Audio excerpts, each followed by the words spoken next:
හිතවත් වෙලා සංසාරේ පුරා සුවපත් කළා හිත මාගේ ඔයා පැතුමන් පුරා වගාවින් තියා පියමන් කළා හෙවනැල්ලක් වෙලා දිවුරා කියන්නම් ජීවිතේ ඔබටයි සදාකල් ආදරේ දිවුරා කියන්නම් ජීවිතේ ඔබටයි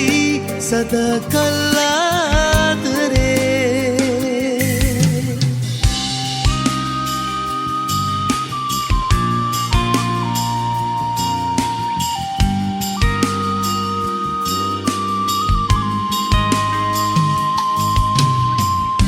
තුදා නිලුමක් අතරැඳි ලඳුනේ සිතුනා කරගන්නට පෙම් සිහි